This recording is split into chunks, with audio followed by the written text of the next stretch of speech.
First off, I want to thank staff for the excellent job that they've been doing, keeping us informed with what's been going on with this quarantine, and helping us on these videos every day this week and into next week for keeping us updated on how to do our business the best that we can. For starters, I'm going to start out showing how to use the interactive seller disclosure statement and within Transaction Desk, and to email that to your sellers so they can fill this form out, and then it saves in your Transaction Desk, and then you can send it to them later on for e-signing. So this is so you don't have to email it to them as a PDF. They print it out, they fill it out, sign it, scan it, send it back. They don't have to do this. You can do it all straight through Transaction Desk, and I'm going to take you step by step through that. And then when I'm finished with that, I will show you how to set up a showing, an interactive streaming video using the Zoom program. And then I believe Ed or Christy is going to start after that showing us how to do the virtual open houses within Flex, and give us an update of the new tools within Flex to give streaming showings and streaming open houses as well. So I'm going to start my screen share and get things going on my end for the interactive seller disclosure statement.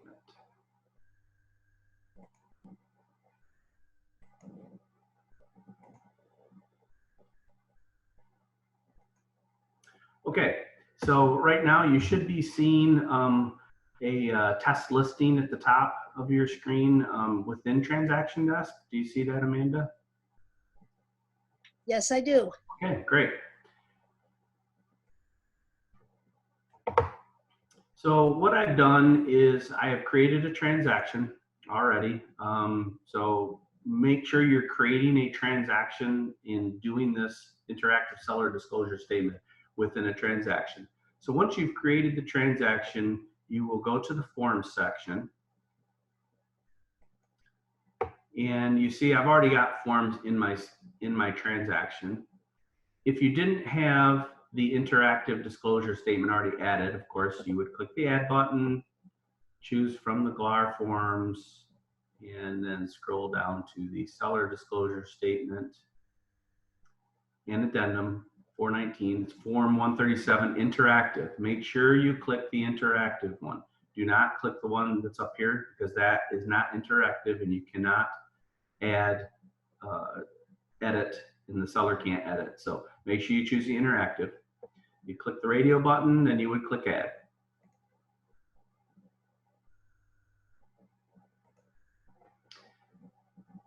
So once we're in the seller disclosure statement interactive, you want to make sure that you have your seller's contact information in their email address in the contact. So it's very important you have it added in the contact section over here on the right hand side.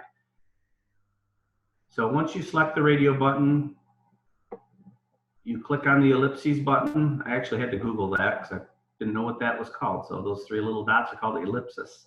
So click the ellipsis button, and you see here you have some choices to do with this form. You want to click the send button. Once you click the send button, you're going to click the email button. At this point, it brings up the email screen. You could enter someone's name and information in here manually, but since you've already put it in the contact information, you will click on the index card and then select your seller, test seller, and then click the select button.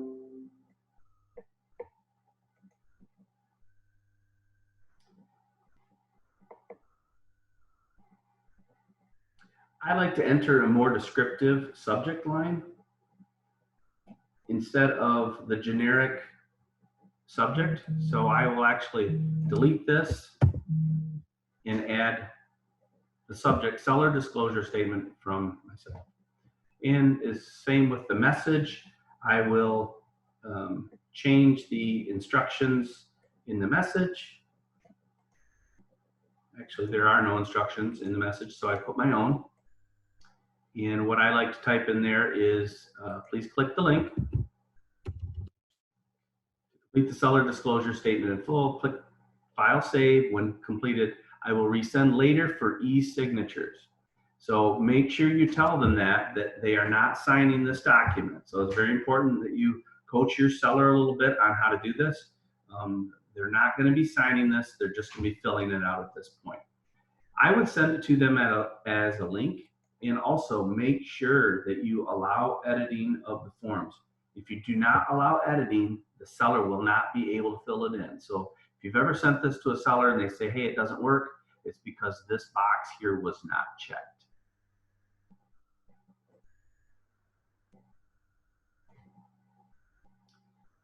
The next thing, I would put an expire date, just give it a month. You do have to put an expire date if you're sending it as a link. And then from there, you would click the send button. It's really that simple. So now I'm going to show you what it looks like. This is the email that the seller will get. It'll be labeled seller disclosure statement sent from you. And they can read down through this and click on the button here where it says seller disclosure statement, and then just click on the link. That's what they will click on. So you see here, this is the instructions that I put, and you can see the subject line says it's from me. So when you click this box here, you're now going to get the interactive disclosure, and this is what your seller is going to actually fill out. So this is how it looks for them. So they can go through and check all of these, that they work or they don't work or unknown. They can fill in extra explanations.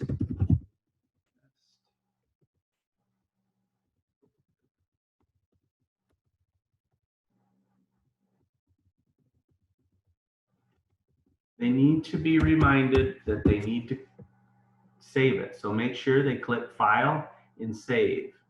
If they click on Save as a PDF, it will only save to their hard drive. It does not save to the system. So when they click Save, it is now saved. And if the internet works fast enough, I can go back to my transaction desk and show you that this form has actually been filled out. And at that point, the sellers will then exit.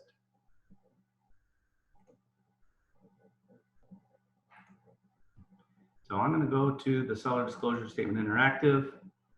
If it's loaded quickly, so you can see this is the wording that the seller just typed on the other form. And there you have it. That is how you fill out the send, and how the seller fills out the interactive seller disclosure statement. And now I would then include all of the contract documents that need to be signed by the seller, and then I could send them to my seller for authenticating and prepare the signing for them. And it's really that easy. Any questions on the seller disclosure statement interactive form? I have the chat window open right now. Nothing coming up so far, Terry. Great. So I'm going to switch screens here. We've all heard about the Zoom program. Obviously, if you're on this webinar, you know how to log into it. There's recently, in the last couple of days, there's been some issues regarding security of Zoom. So I would certainly be very careful in sharing any of your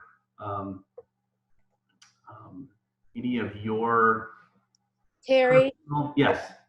I'm actually going to go over that a little bit more. Oh, you're going to do that? Okay. All right. Well, then thank you so much, but I wanted to stop you there. Okay. No, go ahead. I'll give the reins back to you, Amanda.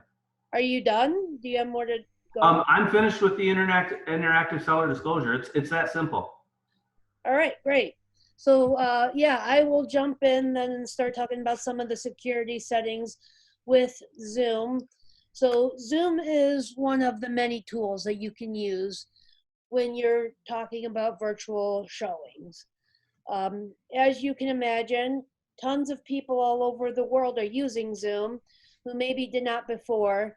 But I think their stock shows that a lot more new users have come on board.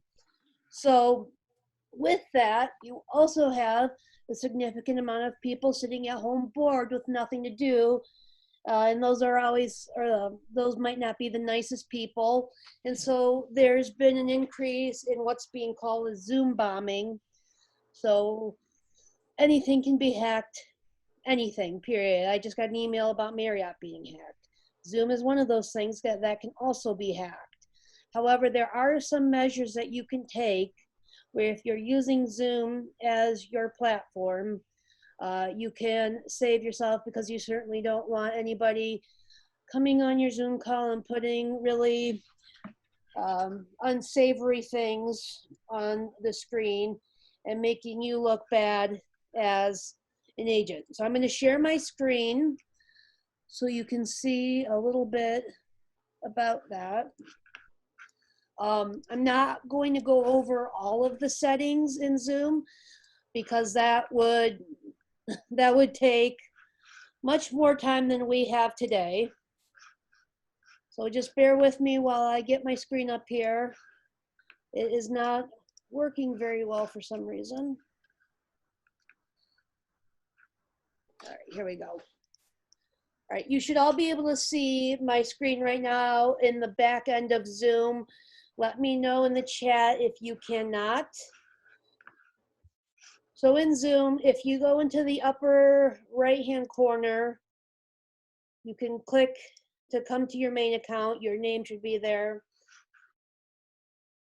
What you see now is, I'll refer to as your dashboard. And on the left-hand side, you'll see settings.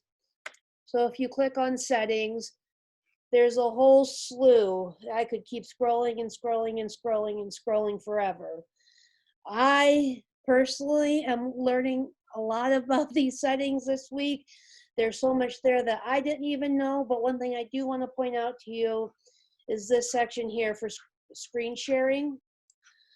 So you can control who is sharing your screen, and that's how people are taking over the meetings that you're having and putting up really bad things. So make sure that only the host can share and not all participants. So you would just click host only and save. Now that would have messed up our webinar earlier because Terry would not have been able to share his screen. So if you have a situation like that where you're working with a client and you want to share screens with each other, you might have to go in and uncheck that before you set up your meeting. But take a look through all of these settings, learn what they mean, and you can protect yourself better. Some other tips, besides only allowing the host to screen share, is you can set up passwords to protect your meetings. Now, if you're going to have a meeting with a lot of participants, that might not be the best thing to do, because it could turn into herding cats really quickly that way, but you do have that option. So if you're meeting one-on-one with somebody, that might be the best measure to take. Also, keep your Zoom software updated. I know that's one thing that I myself try to work on. You get these notifications about things needing to be updated, but you don't have time to do it. So you click do it later, and later never comes. So just make sure that your Zoom software is updated with all the latest bug fixes that the team at Zoom is doing. Another thing you can do is you can actually create a waiting room. And so when people click to join your webinar, they will not go directly into your webinar. They'll go into a waiting room. And then you as the host would go in and allow whoever is real to come in. That's just another step. And you can also do a setting when you are creating the meeting about only allowing authenticated users to join. And there are different ways that they authenticate users. Sorry, I'm saying and a lot here. but there is a way to authenticate who is joining and who is not joining. So those are just some tips about keeping yourself and your meetings safe on Zoom. But there are a couple of different options that you have. You could do Facebook Live, you can do YouTube Live. It's just a matter of finding the tool that works best for you in your business. Christy is going to show us about setting up virtual open houses on Flex.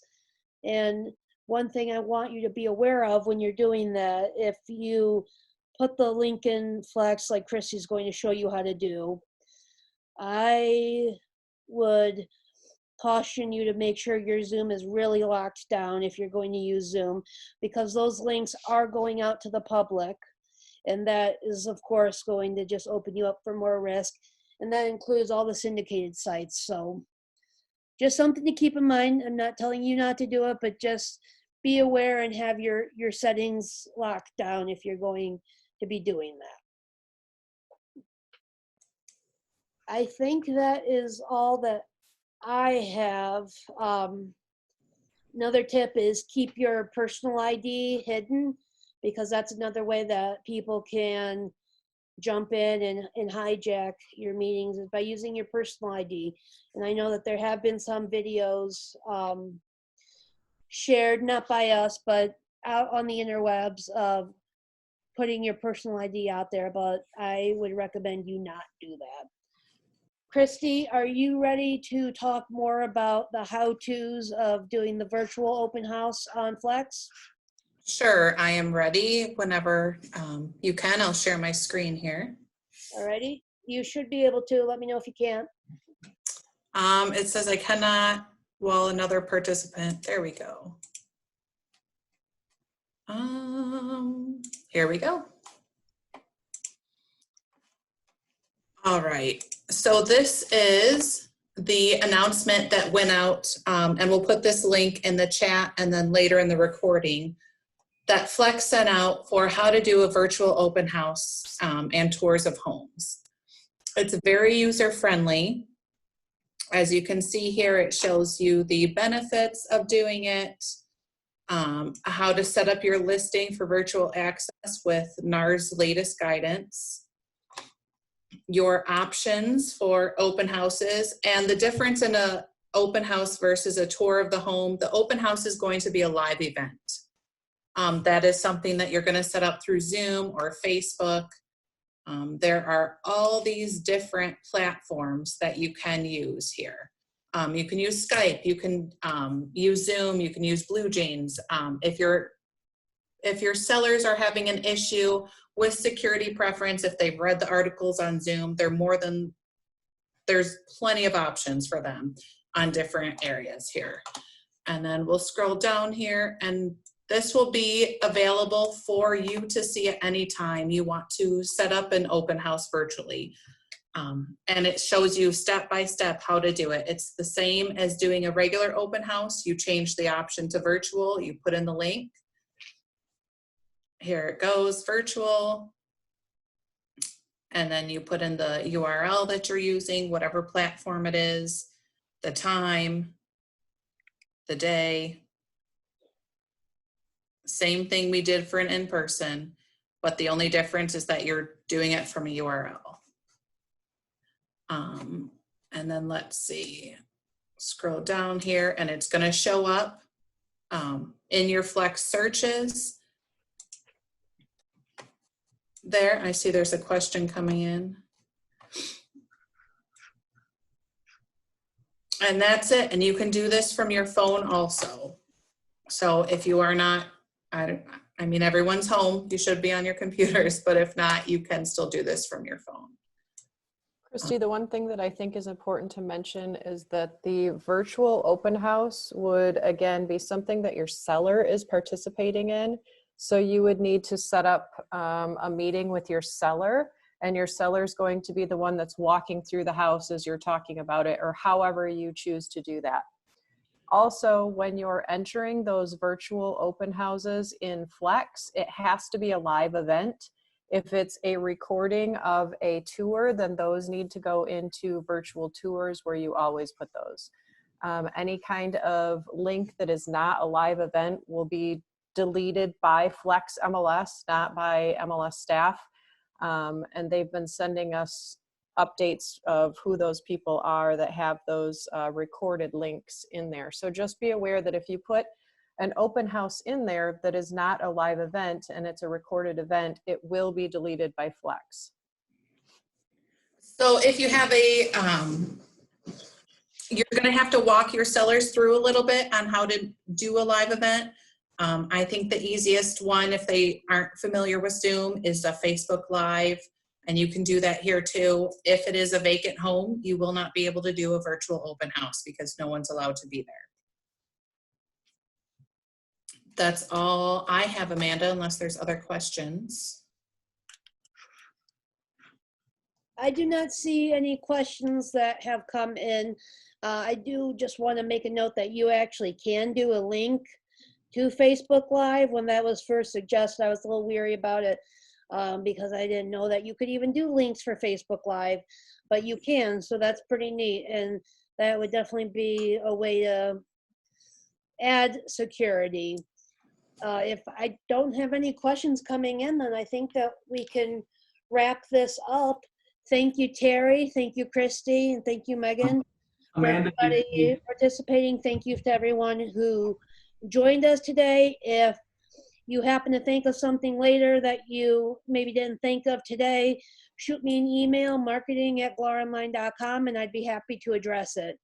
So again, look for the schedule coming out today of all of our digital roundtables next week, along with recordings of every session that we had this week. Thank you, everybody. Stay safe and stay healthy and get out there and enjoy the sun.